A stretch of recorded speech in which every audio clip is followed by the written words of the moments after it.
राधा वल्लभ श्री हरिवंश महाराज जी। किसका है? तो जोर से राधा वल्लभ श्री हरिवंश बोलो।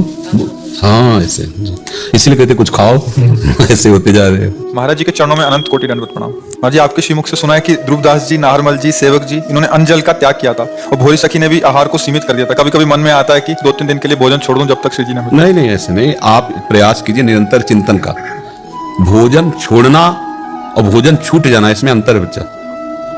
अब वो इतनी लगन लगी है कि कुछ अच्छा ही नहीं लग रहा, स्मृति नहीं, उनके अंदर ऐसी आध्यात्मिक शक्ति कोई। श्री बालक ओम प्रकाश जी 60-70 दिन तक कुछ नहीं खाए पिए थे, 60-70 दिन तक। रंतदेव जी 64 दिन तक कुछ नहीं खाए पिए थे। तो हम लोग मतलब समझना पड़ेगा, वो स्थिति ऐसी आ गई कि उनको अध्यात्म पोषण उनका हो रहा है लेकिन उनकी चाह नहीं है। और आज अभी सोचोगे ऐसा तो नहीं, आप सोचो निरंतर नाम जप करने के लिए एक सीढ़ी बाई सीढ़ी चढ़ोगे तो वो भी स्थिति आ जाएगी। वो स्थिति इसी भक्ति में है, कोई अलग थोड़ी है, ऐसी स्थिति आ जाएगी। तो उसके लिए क्या करें? निरंतर नाम जप करें। पहले आज्ञा पालन करना सीखो, अच्छे से खाओ, आधा घंटा दंड बैठक प्राणायाम व्यायाम करो, उससे ब्रह्मचर्य पुष्ट रहेगा। शास्त्रों का स्वाध्याय, सत्संग, नाम जप, वाणी पाठ, माता पिता की सेवा।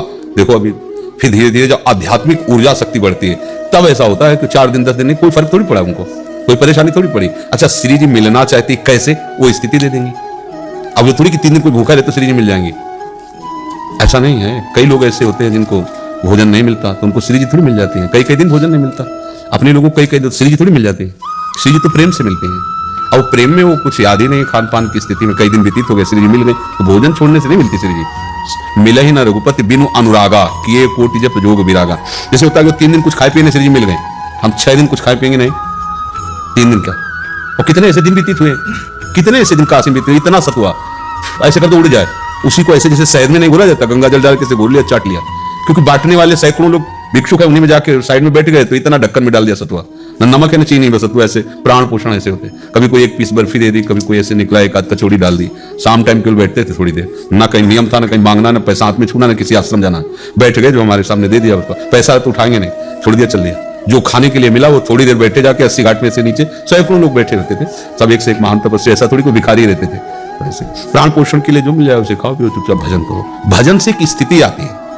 प्रभु अगर ना खाने से मिलते ना तो ऐसे ऐसे जीवन, जैसे सांप है, एक बार वो शिकार कर ले, मान लो चूहे को खा ले, तो 3 महीने उसे कुछ जरूरत नहीं, वो बिल में आराम से रहेगा। 90 दिन तक बिना कुछ खाए पिए आराम से रह सकता है। तो 90 दिन उसे भगवत साक्षात्कार हो जाना चाहिए, नहीं हो जाना चाहिए। 3 दिन में हुआ तो 90 दिन में तो हो जाना चाहिए। ये सब बेकार की बात। प्रभु मिलते हैं केवल प्रेम से। वो प्रेम स्थिति में 1 दिन नहीं पाए, 70 दिन नहीं पाए, 4 दिन नहीं पाए, वो बात अलग है उनकी। तो प्रधान बात प्रेम, भोजन ना पाना नहीं है। अगर ऐसा हो तो कितने ऐसे लोग फट से भगवत प्राप्ति कर ले। 3-4 दिन कोई मर थोड़ी जाएगा, भोजन छोड़ दो, जल छोड़ दो, मिल जाएंगे भगवान।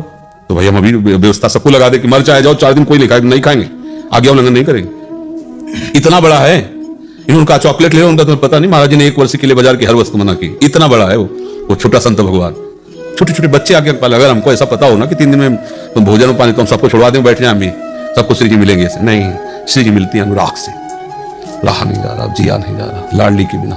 वो बात वो आता है भजन से। संग न हो भजन न हो, संग बिनु भजन बिना नहीं प्रेम। ध्रुवदास जी के तो वचन है ना, भजन बिना नहीं प्रेम। चिन्हू भजन न छाड़िए धरिए या ध्रुने।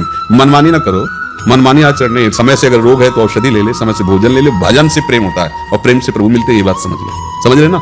उदंडता मत करो कि खान पान हड्डी हड्डी सूखी जा रही, तो ना तो आपका फिर भजन में मन लगेगा। अन्न का एक प्रभाव होता है बच्चा, अगर भगवदाकार वृत्ति नहीं हुई, अन्न बंद कर दो तो स्मृति लोप होने लगेगी। आप देख लो, जैसे हम अनुभव करके बता रहे हैं, स्मृति लोप होने लगेगी, शून्यता आने लगेगी, भजन में अरुचि होने लगेगी, उत्साहहीनता आ जाएगी, पड़े रहने का मन करेगा। लो क्या है, प्रमाद स्थिति आ गई।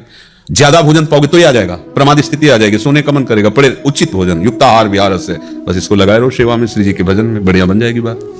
महाराज जी आपके श्रीमुख से सुना है कि साधक को अनुकूलता का भोग नहीं करना चाहिए, पर शरीर के माता पिता कहते हैं कि अनुकूलता का भोग करो, जैसे अच्छे वस्त्र पहनो, पेट भर के प्रसाद पाओ, आदि आदि। तो इसमें आपकी क्या आज्ञा है? ये आपकी अनुकूलता थोड़ी है, आप शरीर हो क्या? अब कहते कि हम गाड़ी में डीजल नहीं डालेंगे, चाहे जितनी बड़ी गाड़ी हो तो आप रोड में नहीं चला सकते, उसे खड़ी रहेगी। अरे एक शरीर जीवन यात्रा के लिए गाड़ी मिली है, इसमें समय से जितना पानी चाहिए पानी दो, जितना भोजन चाहिए मिल जाता है भोजन डाल दो, दूध मिलता है फल मिलता है उसको खा लो। जो आप इच्छा मत करो, जो कपड़े मिल जाते हैं वो कपड़े पहन लीजिए।